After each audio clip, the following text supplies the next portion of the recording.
প্রথমেই জানিয়ে দিব, এবার বেরিয়ে আসলো হাদির স্ত্রীর আসল রূপ।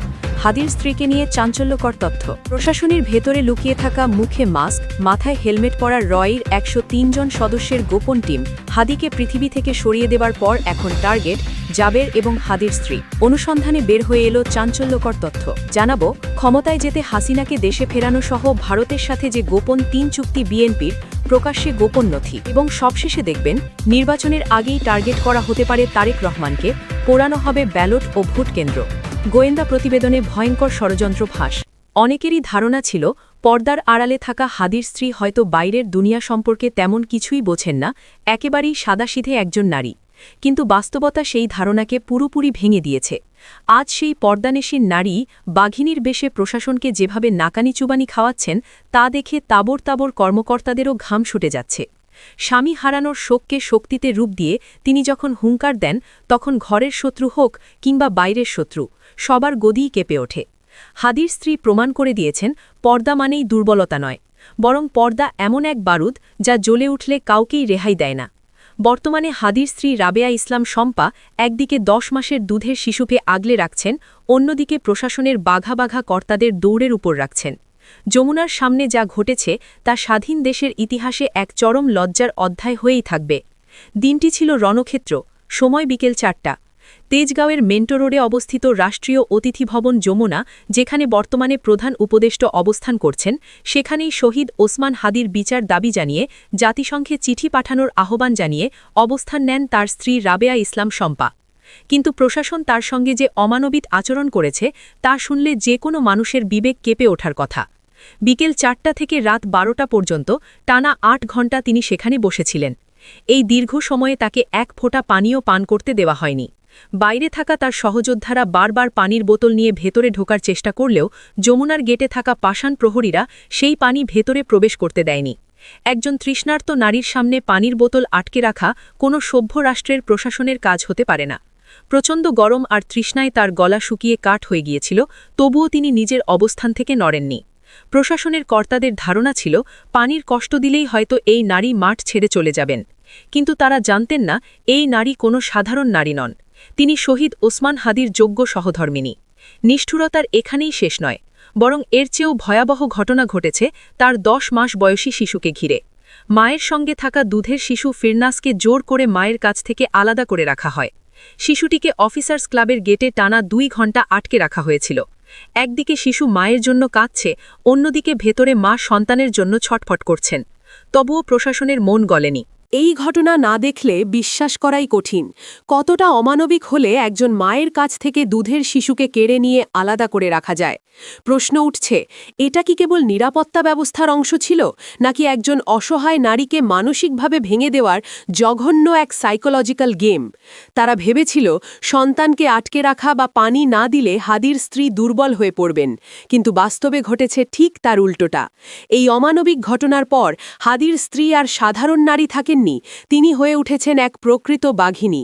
প্রশাসনের এই নেক্কারজনক আচরণের পর হাদির স্ত্রী যে বিস্ফোরক বক্তব্য দিয়েছেন, তা এখন সারা দেশের মানুষের মুখে মুখে ফিরছে। তিনি প্রশাসনকে এমন এক আলটিমেটাম দিয়েছেন যা তাদের গলাবাজি থামিয়ে দেওয়ার জন্য যথেষ্ট। স্পষ্ট ভাষায় তিনি ঘোষণা করেছেন, জান দেব কিন্তু জুলাই দেব না। এই একটি বাক্যেই তিনি বুঝিয়ে দিয়েছেন, প্রয়োজনে জীবন দিতে রাজি, কিন্তু জুলাই বিপ্লবের চেতনা কিংবা স্বৈরাচারী ব্যবস্থাকে আর ফিরে আসতে দেবেন না। তিনি পরিষ্কার করে জানিয়ে দিয়েছেন, ১০ ফেব্রুয়ারির মধ্যে যদি জাতিসংঘের কাছে চিঠি না যায়, তাহলে তিনি আর কাউকে ছাড় দেবেন না।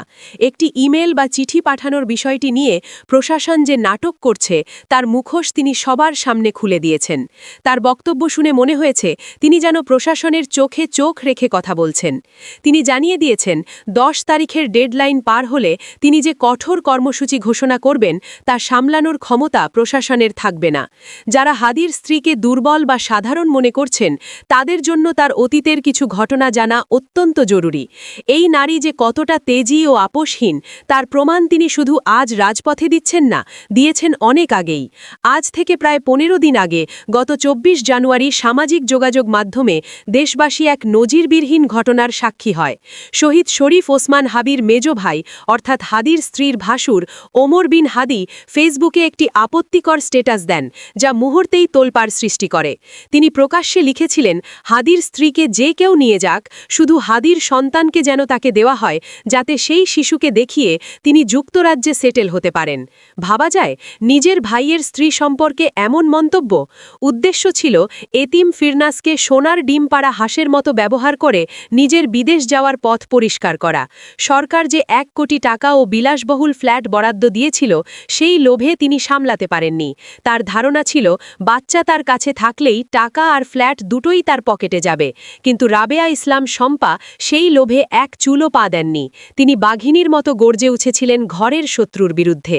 ফেসবুকে স্পষ্ট ভাষায় তিনি লিখেছিলেন, ওসমান হাদির স্ত্রী কোনো প্রোডাক্ট নন, যাকে চাইলেই কেউ নিয়ে যেতে পারে।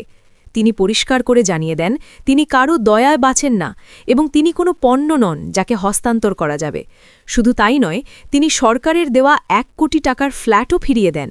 কারণ একটাই, তিনি কোনো সুবিধা চান না, চান শুধু বিচার।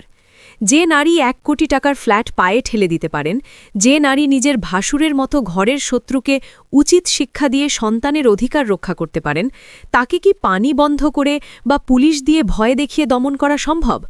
হাদির স্ত্রী প্রমাণ করে দিয়েছেন তিনি বিক্রি হওয়ার পাত্রী নন এবং তাকে কোনো লোভ দেখিয়ে কেনা যায় না। ঘরের মানুষকে যেভাবে তিনি সাইজ করেছেন, তা তার নৈতিকতা ও সাহসিকতার উজ্জ্বল প্রমাণ। এখন প্রশ্ন হল, হঠাৎ করে কেন হাদির পরিবার এবং ইনকলাব মঞ্চের ওপর এত ঝড় নেমে এলো? এর উত্তর লুকিয়ে আছে আগামী 12 ফেব্রুয়ারির নির্বাচন এবং 6 ফেব্রুয়ারি জাবেরের ওপর হওয়া হামলার ঘটনায়। ক্যালেন্ডারের দিকে তাকালেই দেখা যায়, আগামী 12 ফেব্রুয়ারি দেশে একটি অত্যন্ত গুরুত্বপূর্ণ নির্বাচন অনুষ্ঠিত হওয়ার কথা। হাতে সময় আছে মাত্র কয়েকদিন। ঠিক এই সময়ে ওসমান হাদির মতো একজন জনপ্রিয় শহীদের বিচার চাওয়ার ইস্যু নিয়ে ইনকলাব মঞ্চ যখন রাজপথে নামে, তখন সেটাই সরকারের জন্য বড় মাথা ব্যথার কারণ হয়ে দাঁড়ায়। শুক্রবার জুম্মার নামাজের পর হোটেল ইন্টারকন্টিনেন্টালের সামনে ইনকলাব মঞ্চের মুখপাত্র জাবেরের ওপর যে হামলা চালানো হয়, তা কোনো সাধারণ পুলিশি অ্যাকশন ছিল না। ভিডিও ফুটেজগুলো ভালো করে দেখলে বোঝা যায়, যারা হামলা চালাচ্ছিল তাদের অনেকের বুকেই কোনো নেমপ্লেট ছিল না। মুখে মাস্ক, মাথায় হেলমেট পরা এই বাহিনী আসলে প্রশাসনের ভেতরে লুকিয়ে থাকা রয়ের সেই 103 জনের গোপন টিম। হাদিকে পৃথিবী থেকে সরিয়ে দেওয়ার পর এখন তাদের টার্গেট জাবের এবং হাদির স্ত্রী, কারণ এই দুজনই এখন রাজপথে তাদের পথের প্রধান কাঁটা। জাবেরের ওপর হামলার ধরন বিশ্লেষণ করলে স্পষ্ট বোঝা যায়, উদ্দেশ্য ছিল তাকে শারীরিকভাবে অকেজো করে দেওয়া।